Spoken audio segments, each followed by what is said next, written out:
Deuteronomy 29 points out the difference between the law of Moses and the Ten Commandments, okay? Deuteronomy 29 verses 1. And that's the verse that sums up everything that was written from chapter 5 all the way to chapter 29. The message that's being put forward there. But anyways, rightly dividing the word of truth is what we're talking about here. So rightly dividing the law. Okay, the word of truth is the instruction of God, and to rightly divide the law is what we are told to make sure you do. So when we're reading things like not to sleep with an animal, okay, that is still part of the law. That would be included in don't commit adultery. I know, disgusting as it sounds, but that's, I don't know, whatever. People would do that. I know that people would do that, but how could that not be part of committing adultery? It's still, it's even a worse, detestable, abomination, sinful act that's encompassed in not committing adultery. It's part of what I'm saying is there's many laws in the law of Moses that are just reiterating the Ten Commandments. And then there's the other laws, which in Ezekiel 20, God himself says through Ezekiel that I gave them laws that were not good. So rightly divide the law, rightly divide the word of truth.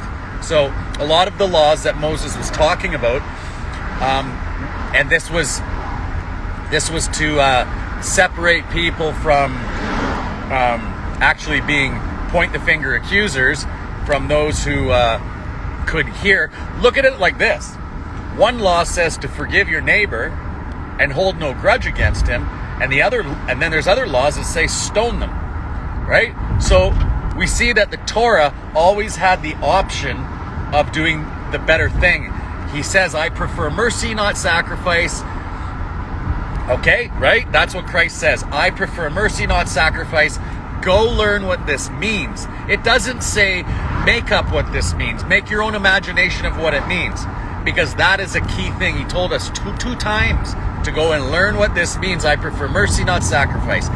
He wants the mercy law, not the sacrificial law. He would prefer that you walk in covenant in faith, right? And walking in covenant in faith, there's two other laws that encompass the Ten Commandments, which is to love your neighbor as yourself and to love God with all your heart, soul, and mind. Loving God with all your heart, soul, and mind means that you're going to listen for more instructions, okay? That's being born again because you're going to want to hear them, okay? That's the change of heart.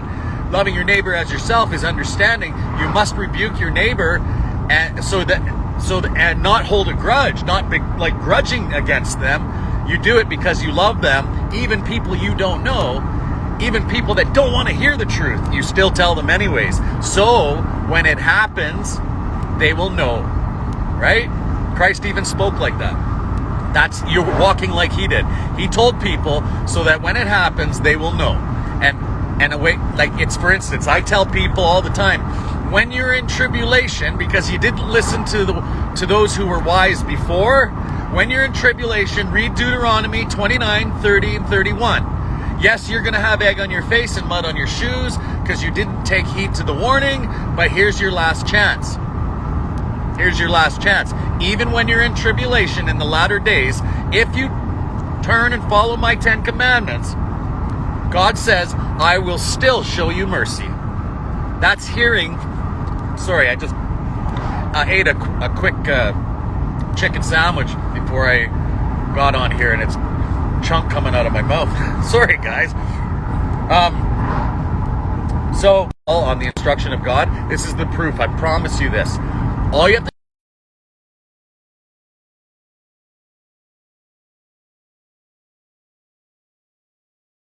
to do true. They are talking evil against the governments. They're blaming everybody for the vaccination and all this argument about wearing masks and all this rebellion and all this stuff going on right now. Everybody's up in arms going crazy and they're angry and love is waxing cold, just like the Bible says. And it's their own fault that this is happening because God always punishes his people with the governments, and then they go and speak evil, bringing on swift damnation to themselves for doing so, because they can't hear the instruction of God. What God is saying in times like this: follow my covenant, and I will protect you. I will put a hedge around you and protect you. Does that mean we're going to run into some struggleless times? We will still run into struggles, because he's testing our faith. He wants our faith to grow, and that's how he proves himself to us. But when you realize, just trust him no matter what, and that's it's even something for me in my own imagination. Lord, how far am I going to get tested in this? Because, don't think that I don't have still the nature of sin in me still, as he cleanses me from my unrighteousness. I gotta fully trust God no matter what. But that's why I put my listening ears on to what the instruction of God says, and I'm able to see the whole entire church is no, I shouldn't say the whole entire church, but a lot, the most outspoken people, all they're doing is yelling and screaming at other people and blaming them for the punishment that's coming to them. The punishment is coming to them because they broke the 10 Commandments. Romans 1 is well underway because of covenant breaking. So I'll let you go. That's part 2. I just wanted to say that there's laws that are about the 10 Commandments within the law of Moses, and then there's the sacrificial law, and you need to rightly divide the word of truth, the law.